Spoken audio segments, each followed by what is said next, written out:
مفتی طارق مسعود special. اب تو یہ دودھ دہی کا بزنس بھی بڑے بڑے مال میں آنے والا ہے. یہ دودھ دہی کی دکانیں بھی مجھے لگتا ہے ان بیچاروں کا بھی جو باپ دادا سے صدیوں سے چلے آ رہے ہیں نا, ان کا بزنس بھی داؤ پہ لگا ہوا ہے. دو وجہ سے, ایک تو جراثیم کو ہوا بنا کے پیش کیا گیا ہے. ایکچولی یہ کھلے دودھ میں جرمز ہوتے ہیں. کھلے دودھ میں بھائی جان ڈبے کے دودھ میں جرمز تو نہیں ہوتے لیکن دودھ بھی نہیں ہوتا.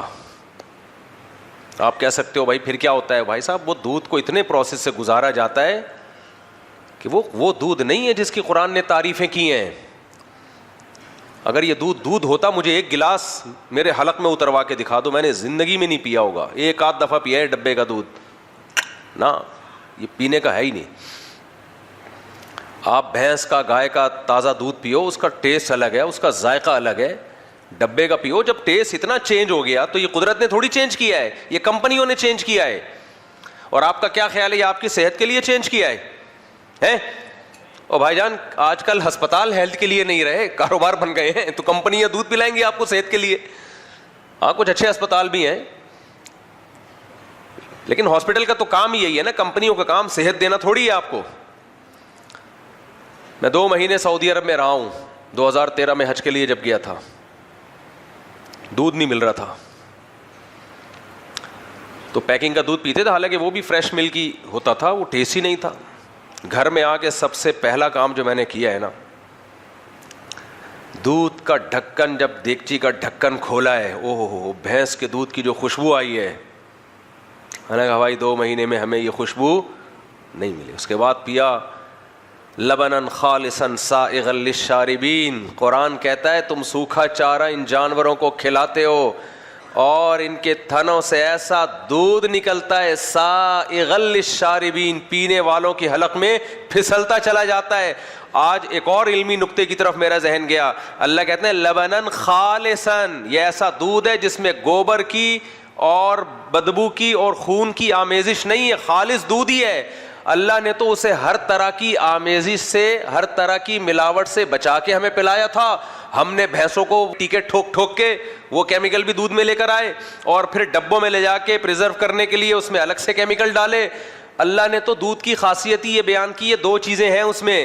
نمبر 1 دودھ ہی ہو, اس کے علاوہ کچھ بھی نہ ہو اس کے اندر, خالصاً کا یہ مطلب ہے. نمبر 2 سائغا للشاربین, جب پیو تو حلق میں پھسلتا چلا جائے. یا بھائی بد ذوق لوگوں کا کام نہیں ہے. آپ کے سامنے میں دودھ کے فضائل بیان کر رہا ہوں. یہ جن کو پتہ ہے دودھ کیا ہے ان کو پتہ چلے گا, ان کو مزہ آ رہا ہوگا یہ باتیں سن. پنجاب والوں سے جا کے پوچھو تو وہ کیا ہوا, بینکوں سے قرضہ لیا انہوں نے اور بڑی بڑی فیکٹریاں لگا دی. فرض کرو ڈبل روٹی کی, بریڈ کی کوئی فیکٹری لگا دی انہوں نے, بریڈ بن رہی ہے. اب کیا ہوگا, اچھا تازہ دودھ خرید کے پیا کرو, یہ ڈبوں وبوں کا چھوڑ دو, ڈبوں کا چھوڑ دو, سمجھ رہے ہو, کوئی بات بلا مطالبہ دلیل بھی مان لیا کرو. یہ جتنی پیکنگ کی چیزیں ہیں ان میں نقصان ہے.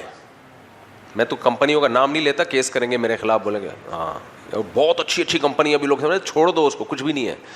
یہ جراثیم والا دودھ جو گوالا دے رہا ہے نا, یہ اس کمپنی کے بغیر جراثیم کے دودھ سے اچھا ہے. جراثیم کو اتنا ہوا مت بناؤ, جانے دو 2-4 جرثومے چلے جائیں. کوئی ایک صاحب پانی بازار سے خرید کے بوائل کر کے پیتے تھے. ایک تو پانی بھی کمپنی کا خریدنے, اس پر سے اس کو بوائل بھی کرنے. اتنے نیک پرہیزگار, دیکھو آپ, نیٹ کلین.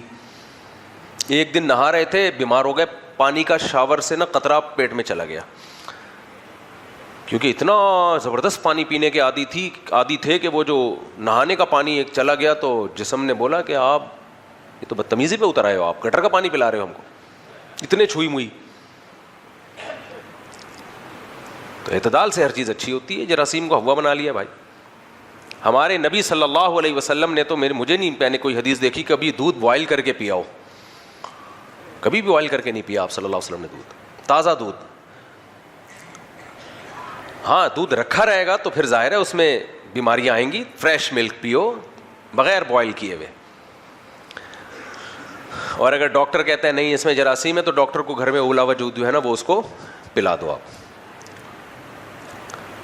صحابہ تابعین، حضرت موسیٰ علیہ السلام نے بکریاں چرائی ہیں، آپ کا کیا خیال ہے؟ کیا وہ وہاں جب 10 سال بکریاں چرائی ہیں تو بکری کا دودھ بوائل کر کے پیتے تھے؟ جنگلوں میں کہاں بوائل کرنے کی جگہ تھی؟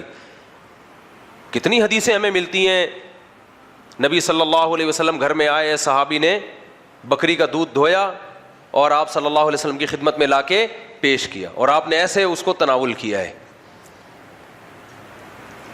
کوئی جراثیم کا ہوا نہیں بنایا ہوا تھا ان لوگوں نے. ہاں دودھ رکھا رہے گا یا گوالا. بعض دفعہ یہ ہوتا ہے کہ جب وہ دودھ نکال رہا ہوتا ہے نا تو اس میں مینڈک، کاکروچ، گوبر اور پتہ نہیں کیا کیا جا رہا ہوتا ہے اس کے اندر. تو یہ جو دودھ آپ خرید رہے ہو دکانوں سے، اس کو بوائل کرو آپ، یہ تازہ نہیں ہے. سمجھتے ہو کہ نہیں سمجھتے؟ ایسا نہ ہو اس کو کچا پینا شروع کر دو. کیونکہ جو میں نے مناظر دیکھے ہیں نا بھینسوں کے باڑے میں، جو میں نے مناظر دیکھے ہیں، صفائی ستھرائی کا کوئی اہتمام نہیں. اس کو بوائل کرو، لیکن پھر بھی یہ دودھ ڈبے سے اچھا ہے. ایسا نہ ہو گوبر کا سن کے اور آپ یہ سن کے کہ اچھا یہ جا رہا ہے تو اب ہم ڈبے کا، نہ وہ ڈبے کا جو کیمیکل ہے وہ اس سے زیادہ ڈینجرس ہے. ڈبے والی چیزیں چھوڑ دو، ڈبہ بن جاؤ گے. ڈبہ سب سے بہتر دودھ کا طریقہ یہ ہے کہ گائے پالو، بکری پالو، رکھو. میرا موضوع نہیں ہے لیکن کیا کروں، بتانا پڑتا ہے بھائی. آپ لوگ اب تو کراچی میں لوگ کہہ رہے ہیں ہم کیسے پالیں، ہمارے پاس جگہ نہیں ہے. دیکھو آپ کے سامنے 2 ایشو ہیں، صحت اور دوسرا ہے تھوڑی سی ٹینشن لے لو لیکن صحت بچا لو. تو ٹینشن لے کے صحت بچانا بہتر ہے یا نہیں ہے؟ اور ٹینشن لیے بغیر صحت کا بیڑا غرق کر دینا. اب تو ڈاکٹروں کی رپورٹس آ رہی ہیں، یوٹیوب پہ آپ دیکھ سکتے ہو کہ جتنی پیکنگ کی چیزیں کینسر پیدا کر رہی ہیں، ہارٹ کی بیماریاں پیدا کر رہی ہیں. اب تو ڈاکٹر خود آ رہے ہیں کہ دیسی چیزوں کی طرف آؤ. میں نے امریکہ میں مارکیٹوں میں دیکھا ہے اپنی آنکھوں سے، آرگینک سبزی کی قیمت 10 گنا زیادہ، یعنی جو دیسی کھاد کی سبزی ہے اس کی قیمت 10 گنا زیادہ. انگریز آ رہے ہیں اس طرف، اور یوریا والی جو ہے اس کی قیمت کم ہے. تو ٹینشن لو. کیسے ٹینشن لوگے بھائی؟ یوٹیوب پہ سرچ کرو، پکی جگہوں پہ بھی اب بکریاں پالنے کے طریقے آ گئے ہیں. ایسے طریقے آپ کو انٹرنیٹ پہ ملیں گے، رابطہ کرو، بڑے آرام سے ہو سکتا ہے سب کچھ. لیکن وہی بات ہے پرسنالٹی. لوگ کیا کہیں گے، بکری پالی ہوئی ہے اس نے، لوگ کیا کہیں گے. خیر، تو میں یہ کر رہا تھا، آپ نے 1 لاکھ روپے بینک میں رکھے، وہ بڑے بڑے اسٹور والے لے گئے اور ان کو بینک ڈبل سود پہ دے گا. ایسا ہی ہے نا؟ یعنی 1 کروڑ پہ آپ کو اگر بینک 11 لاکھ دے رہا ہے تو جن کو آگے بینک قرضہ دے رہا ہے فار ایگزامپل ان سے 22 لاکھ روپے لے رہا ہے سال کے. ایسا ہی ہے نا؟ اور بینک بھی یہ کام اس لیے کر رہا ہے کہ بیٹھے بیٹھے مجھے جب 1 کروڑ کے 22 لاکھ مل رہے ہیں تو میں بزنس خود کیوں کروں. اس کو بھی بیٹھے بیٹھے پیڑے کھانے کی عادت ہے. سمجھ گئے؟ اب بڑے بڑے مال بنیں گے جن میں یہ چھوٹی چھوٹی دکانیں کا تو بیڑا غرق. ہوگا کیا؟ ہوگا یہ کہ جب فیکٹری میں بریڈ بنے گی، ڈبل روٹی بنے گی، تو یہ جو فیکٹری نے 22 لاکھ روپے دینے ہیں بینک کو پروفٹ کے طور پر، یہ 22 لاکھ وہ ایڈ کریں گے کہ نہیں کریں گے بریڈ کی؟ بولو، کریں گے کہ نہیں کریں گے؟ یہ اس میں ایڈ ہوگی کہ بھئی یہ تو ہمارا پروفٹ ہی نہیں ہے، لہذا چیزوں کی قیمتیں نیچرل رہیں گی، آٹومیٹیکلی بڑھ جائیں گی. اب جب آپ دکان پہ جاؤ گے ڈبل روٹی خریدنے کے لیے تو وہ ڈبل روٹی آپ کو ملے گی مہنگی. بینک آپ کو 1 کروڑ پہ 11 لاکھ دے رہا ہے، آپ کو پتا نہیں اس 11 کے 22 میرے ڈبل روٹی کی قیمت میں نکل رہے ہیں. بہت مشکل ہے بات سمجھانا، بہت مشکل ہے بھائی. جتنی چیز جو پروڈکٹ بنیں گی نا ان کی مہنگائی اتنی بڑھے گی کہ وہ پیسہ آپ کا یہاں سے پروفٹ نظر آ رہا ہے لیکن جا کس میں رہا ہے؟ وہ ادھر سے بینک سے اتنا کما نہیں رہے جتنا آگے دے رہے ہو آپ، لیکن لیول کیا لگایا ہوا ہے؟ بیٹھے بیٹھے آپ کو 1 کروڑ پہ کتنے مل رہے ہیں؟ 11 لاکھ. بیٹھے بیٹھے بھی نہیں ہے، میں نے تو اب اس میں بڑھا دیا، لیٹے لیٹے مل رہے ہیں. پاکستانی قوم کو لیٹے ہوئے اگر کوئی مال مل جائے نا تو بیٹھتی بھی نہیں ہے, وہ اتنے سست ہو گئے ہم لوگ. کہتے ہیں اگر لیٹے لیٹے جب پیسہ کمایا جا سکتا ہے تو بیٹھنے کی بھی کیا ضرورت ہے؟ کیا خیال ہے بھائی؟ اگر بیٹھے بیٹھے کمایا جا سکتا تو چلنے کی ضرورت نہیں ہے. تبھی تو دیکھو آن لائن بزنس, ہر آدمی آن لائن میں آیا ہوا ہے. اب بھائی جان ایسے نہیں ہوتا, آن لائن میں بھی کوئی ہیلی کاپٹر تھوڑی کوئی چیز لے کر آئے گا, چل کے جانا ہی پڑے گا نا. کرو آن لائن بزنس, لیکن ہر چیز کی ایک انتہا ہوتی ہے. اوبر کریم والے آئے تھے نا ایک دور میں, سب ڈاکٹر تک کلینک بند کر کے اوبر چلا رہے ہیں. تو اتنا نہیں ہوتا کہ ہر آدمی ٹیکسی چلانا شروع کر دے, بیٹھے گا کون اس میں؟ تو سب اپنی اپنی ٹیکسیاں لے کے گھوم رہے تھے, کسٹمر ہی نے ان کا. پرندوں کا جب کاروبار شروع ہوتا ہے سب کہاں پیسہ ٹھوک دیتے ہیں پرندوں میں. ابے بلیک چک کتنے کی آ رہی ہے, ابے سارے آ جائیں گے. وہ ایک چکس آیا کرتی تھی, بلیک چک اور وائٹ چک, ہمارے دوستوں نے لاکھوں لاکھوں روپے لگا دیے اس میں. اس کے بعد وہ کاروبار ایسا بیٹھا, گئے کام سے. خیر, تو دیکھو کافر نے سود پہ کتنا اچھا لیول لگایا کہ نہیں لگایا ہے بھائی؟ بیٹھے بیٹھے آپ کو 1 کروڑ پہ 11 لاکھ, وہ گیم کھیل گیا آپ کے ساتھ. وہ کیا کھیل گیا؟ تبھی آپ دیکھو دنیا میں یہ کیلکولیشن ہے, دولت چند ہاتھوں میں ہے, چند ہاتھوں میں. وہ کھیل رہے ہیں جس طریقے سے چاہیں. انسان کے لیے قوانین انسان سے اوپر کی ذات بنائے گی. انسان جب انسان کے لیے قانون سازی کرتا ہے اس میں وہ 2 نمبری کر سکتا ہے, 2 غلطیاں کرتا ہے جب انسان کے لیے قانون. تبھی قرآن کیا کہتا ہے؟ سپیریئر کس کا لا ہے, کس کا قانون ہے سپیریئر؟ اللہ کا. جب اللہ کا قانون آئے گا نا تو انسان کو اپنی عقل کے ہتھیار ڈالنے پڑتے ہیں. بھئی اللہ نے کہہ دیا تو اب اللہ سے کون لڑے گا؟ گھر میں بھائیوں کا اختلاف ہو تو جو آخر میں ابا جو بات کہتے مانی جاتی ہے کہ نہیں مانی جاتی؟ آج کل تو نہیں مانی جاتی. ابا کا اور بھائیوں کا فرق ہی ختم ہو گیا. پہلے زمانے میں بھائی ابا آپ کہہ رہے ہیں, ابا حضور نے کہا ہے. انسان جب انسان کے لیے قانون سازی کرتا ہے 2 دھاندلیاں کرتا ہے, وہ 2 گڑبڑیں کرتا ہے. تبھی ہم کہتے ہیں بھائی اگر آپ پنجابی ہو تو پنجابی کلچر کو نہیں, کس کو فالو کرو؟ اللہ کو. اگر آپ پٹھان ہو تو پٹھان کلچر کو نہیں, کس کو؟ اللہ کو. اگر آپ مہاجر ہو تو مہاجر کلچر کو نہیں, کس کو؟ اللہ کو فالو کرو. وجہ کیا ہے؟ کلچر انسان بناتے ہیں. کلچر کون بناتا ہے؟ انسان. انسان جب انسانوں کے لیے قانون سازی کرتا ہے 2 بڑی مسٹیک کا خطرہ ہوتا ہے, بہت ڈینجرس. نمبر 1, وہ سب سے پہلے اپنے آپ کو فیور دے گا, کہے گا کبھی میں ایسا قانون نہ بناؤں کہ میں ہی اس کی لپیٹ میں آ جاؤں. اب بتاؤ پاکستان میں اگر یہ اعلان ہو جائے کہ چور کا ہاتھ کاٹا جائے گا تو یہ اعلان ہو سکتا ہے؟ نہیں ہو سکتا. جس ملک میں صدر کو تا قیامت استثناء دیا جا رہا ہو, کوشش کی جا رہی ہو کہ قبر کا عذاب بھی نہ ہو, اللہ کرے نہ ہو, ہماری تو دعا ہے, لیکن ایک مثال دے رہا ہوں. آخرت کے عذاب کے تو کسی کے لیے نہیں دعا مانگنی چاہیے نا. اللہ دنیا میں ہی حساب لے لے جو بھی جتنے غصب کیے ہوئے ہیں, لیکن کوشش یہ ہو رہی ہے کہ قبر میں جو فرشتے ہیں ان کو بھی حساب و کتاب سے مستثنیٰ کیا جائے کہ وہ بھی حساب نہ لیں. وہ چل نہیں رہا, اتنا قبر تک پہنچ نہیں پا رہی اسمبلی ہماری, ورنہ قانون سازی ہو جائے گی کہ میدان حشر سے بھی صدر, وزیر اعظم اور جتنے بھی بڑے بڑے افسران ہیں سب کو تا قیامت بلکہ تا ابد الاباد ہمیشہ کے لیے جہنم کی عذاب سے اور قبر کے عذاب سے استثناء حاصل ہے. لیکن وہاں چلتی نہیں ہے, وہاں اللہ نے کہہ دیا کہ وہاں نہیں چلے گی, یہاں چل جائے گی. تو آپ مجھے ایک بات بتاؤ, جن اسمبلیوں میں تا قیامت تا حیات استثناء دیا جا رہا ہو, ان سے آپ یہ امید رکھو گے کہ چور کا ہاتھ کاٹنے کا فیصلہ ہوگا؟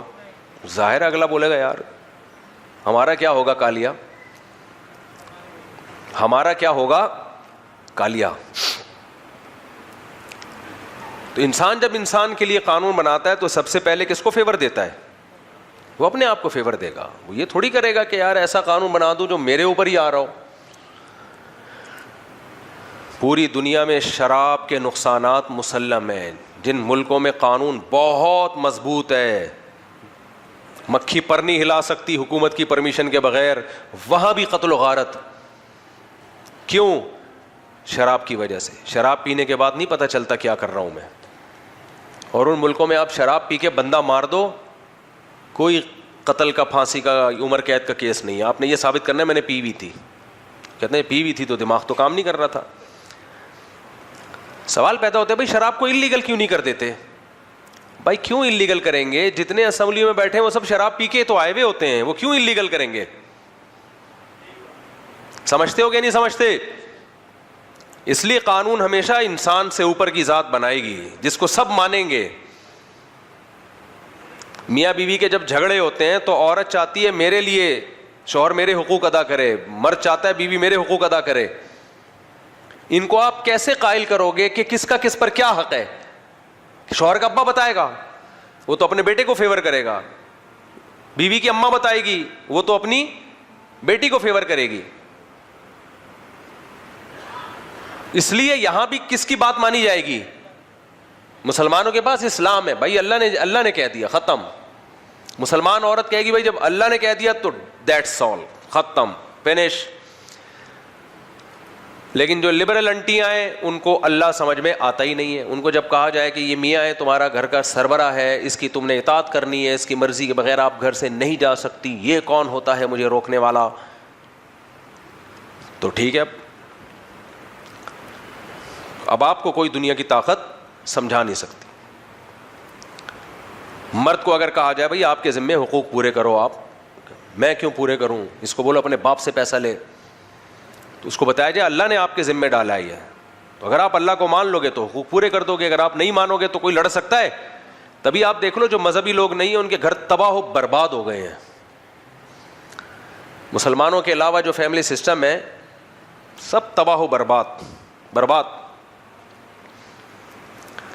تو انسان ہمیشہ کس کی بات سنتا ہے؟ اپنے سے اوپر. دیکھو اللہ کے پاس یہ پاور ہے, اللہ کے حکم میں یہ طاقت ہے.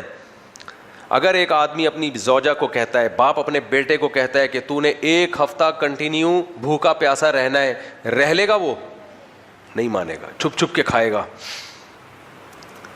عورت اپنے شوہر کو کہتی ہے 1 ہفتہ آپ صبح صادق سے لے کے غروب آفتاب تک بھوکے رہیں گے آپ میری محبت میں, رہ لے گا؟ جتنی بھی محبت کے دعوے کرے گا چھپ چھپ کے پھوڑتا رہے گا, کھاتا رہے گا.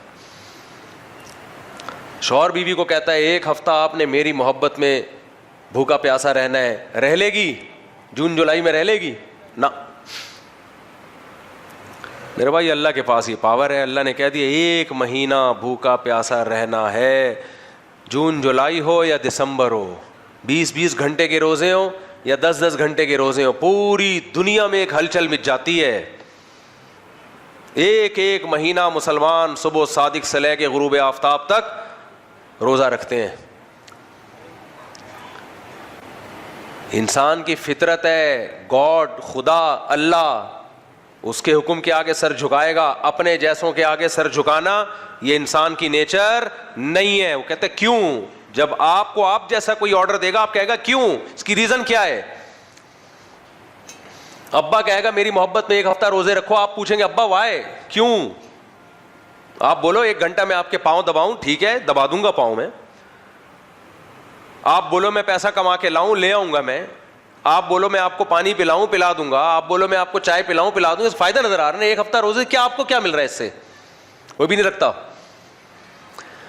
تبھی علماء نے لکھا ہے کہ شوہر بیوی کو حکم دینا نفلی روزہ نہیں رکھ سکتی, تو عورت پہ کس کی اطاعت لازم ہے؟ شوہر کی.